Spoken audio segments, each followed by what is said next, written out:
আমি যখন আসি, অতএব আমি সেই সুযোগটি চাই যেন আমি যদি সেবা করতে পারি। আলহামদুলিল্লাহ, আসসালামু আলাইকুম। এটার বিষয় না, আমি একান্তই আমার লাংস আমার হার্ট কিন্তু ইয়াং পপুলেশন, হ্যাঁ আপনারা কিন্তু এখন এটার বিষয় না, আমি একান্তই আমার লাংস আমার হার্ট। আমাদের তামাকের এই জন্য সৃষ্ট স্বাস্থ্য ঝুঁকিতে ব্যবহার আলোচনা করি, এটা এই পর্যন্ত সীমাবদ্ধ থেকে যায়। এটা আকৃষ্ট তারা খোলা জায়গায় বিভিন্ন জায়গায় তাদের ধূমপান করে তামাক মুক্ত হবে। তামাক শুধু আমাদের নিজেদের না, আপনি তো একটা সমাজে বাস করেন, একটা সমাজ 1948 সাল থেকে কখনো এই দিবসটি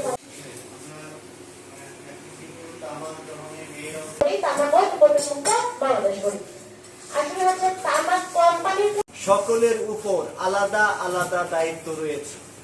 আপনার দায়িত্ব আমি পালন করতে পারবো না, আবার আমার দায়িত্ব আপনি পালন করতে পারবেন না, মানে একে অপরের পরিপূরক।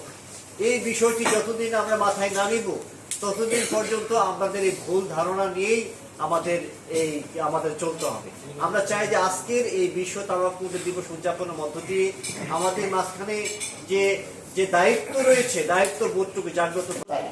আপনি যদি স্মোক করেন তাহলে এখানে ডায়াবেটিসের একটা চান্স থাকবে এবং রক্তনালীতে নানান ধরনের আবর্জনা তৈরি হবে এবং আপনার ওই রক্তনালীতে এমন কিছু তৈরি হবে যেখানে প্লাটিলেট আমাদের রক্ত কণিকা যেটি আছে সেটি ওখানে জড়ো হবে এবং আপনার ওখানে কিন্তু একটা দলা তৈরি হতে পারে, যার জন্য ওইখানে একটা বাধার সৃষ্টি করবে। বাধার সৃষ্টি করলে দূরে আর এই রক্তটা যেতে পারবে না। দূরে যদি রক্ত যেতে না পারে তাহলে সেখানে কিন্তু পচন ধরবে।